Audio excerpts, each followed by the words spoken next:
So the news about the next Xbox playing Steam has got a lot in a frenzy. This is probably my third or fourth video talking about the different stuff that people are having mental gymnastics trying to get over the fact that eventually these consoles are going to become a PC. Now, they already technically are, just custom built. But the problem that's outlying here is that PlayStation fans are getting really upset that their games are going to work on a PC when they already work on a PC. I mean, some already have a problem that it's on a PC, but now they're having problems that it's going to work on a PC, and this just doesn't make any sense to me. And there's really no way Sony is actually going to deactivate or stop this from working. Now I do see a bunch of videos actually talking about GeForce Now, and clearly they have no understanding or molecule of a brain cell that actually can tell them that streaming and cloud stuff is totally different to what a PC actually does, which is play the game natively. But you know what? Let's get into it. Let's have the drop.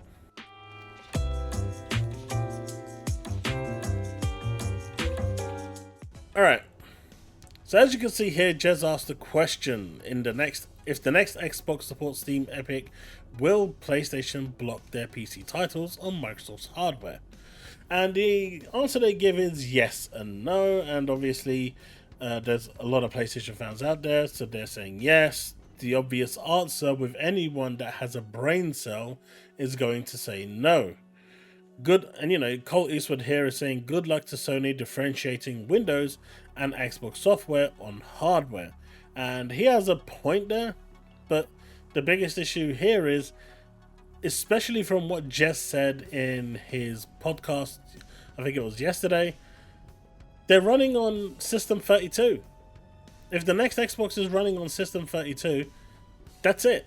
There's nothing you can do to stop it. The themed handheld that's coming along, which XVolt decided that he's going to say it's a... You know what, I'm going to cover that in another video for tomorrow, because that was so dumb, it needs its own video.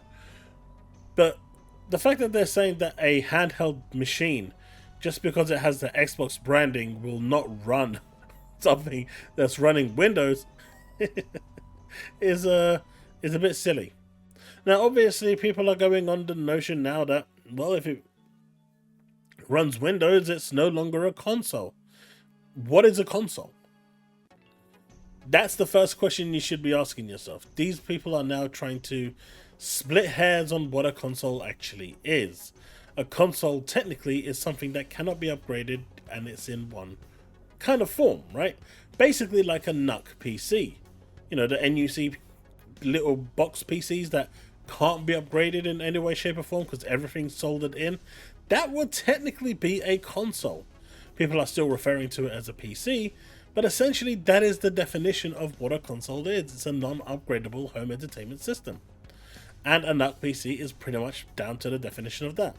A Steam Deck is pretty much down to the definition of that. Consoles now allow you to change the hard drive. They're starting to allow you to do stuff. Are they still a console?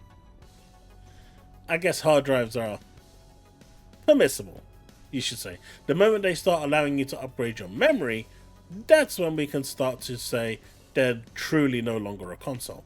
So if the next Xbox hardware comes along and just it's running a Windows operating system underneath the Xbox overlay, you can't upgrade the processor, you can't upgrade the RAM, you can upgrade the hard drive. I expect that to be standard now and hopefully not proprietary.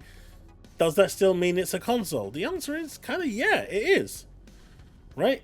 It is. Like, we've been calling the Steam Deck and the Asus ROG a handheld PC. But realistically, it's a handheld console because it can't be upgraded. You can call them handheld PCs all you want, but by the definition that is accepted, socially, it's a console. So, when these people are turning around and saying the Xbox consoles are dead, are they really? Are they? Because I don't really think so by the literal definition. And if they were dead, why are they constantly now crying about the fact that PC PlayStation games are going to work on it? I mean, it's a dead console. Why do you care? clearly they still care, because clearly they still fear it. Well, here's the thing. Microsoft is $1 trillion company, and sure, ABK cost them 70 billion and people are going to come out with that. If you really want to poke the bear will poke back. That's really the way it goes.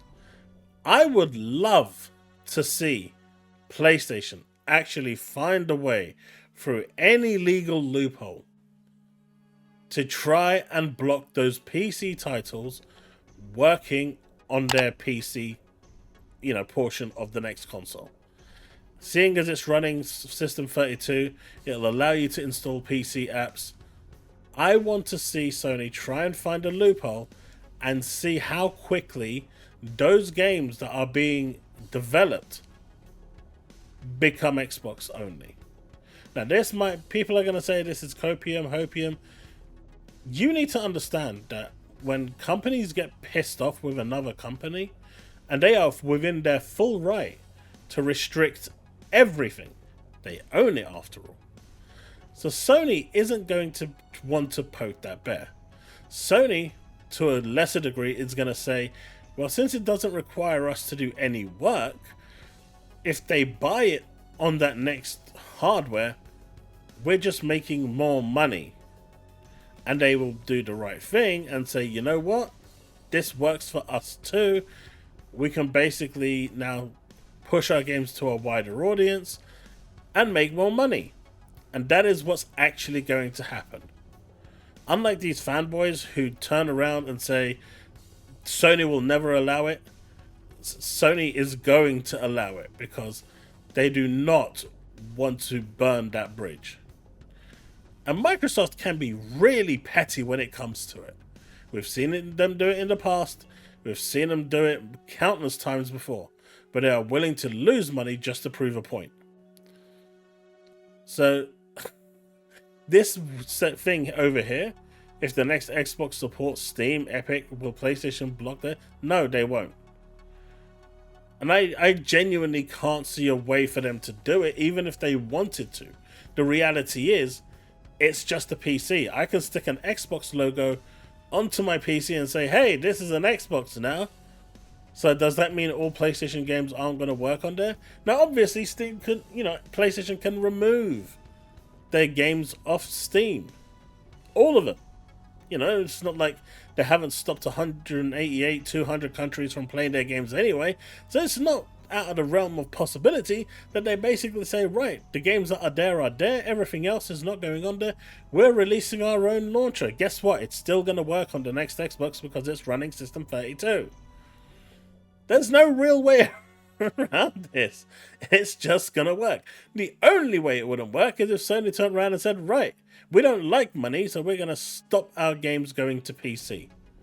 And clearly, as Shuhei Yoshida said, and Sony themselves have said time and time again, they need the PC revenue to keep the company going.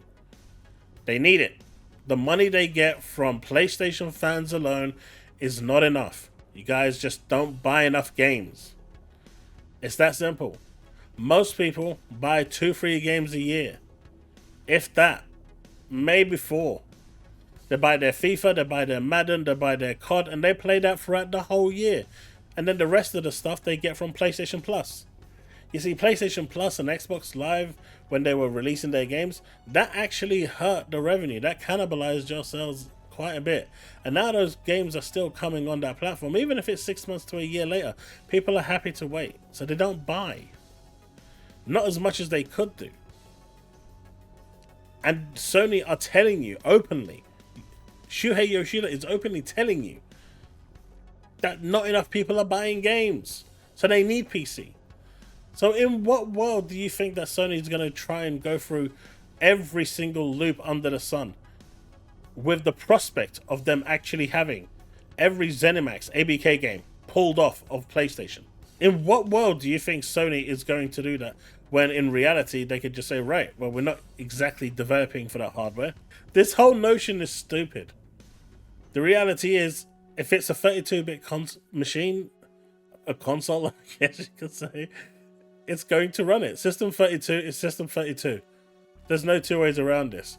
Now, the GeForce Now thing that people keep bringing up, that's cloud. You just enable it to work with the cloud, or you don't.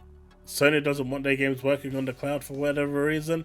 That's fine. They're throwing a lot of money away at people who won't buy a PlayStation, but would actually sign up to GeForce Now to play those games. Instead, do you know what they're doing? Do you know what they're doing right now? Those same people that aren't going to Nvidia, they're going over to Boosteroid. Because Boosteroid, for the same price, sells you a virtual machine that you can access, on a subscription basis. And guess what you can do on that virtual machine? You can install Steam. And then when you install Steam, you can run all your games off it and stream it to whatever platform you want. You can't stop it. You can't. There will always be a way. So instead of fighting against it, Sony will just go with the flow. And as far as they're concerned, this is a win-win for them anyway, because they'll be making more money. And by and large, they need it. But anyway, folks, you let me know what you think in the comment section below. Let's have that discussion, and I'll see you in the next one. This is a crazy, crazy situation that we're in. But hey, if you've enjoyed the content, hit that like button, subscribe, hit that bell to stay up to date with all content I release. Approved. And then, if you really want to show some support even further, you can do that via the Super Thanks or by becoming a YouTube member. Right, folks, that's it. I'll be streaming tomorrow with Assassin's Creed, hopefully, so check it out. I'll be over at Twitch. Links in the description below. I'm actually really enjoying it. Anyway, that's it. Peace out. Main Legend.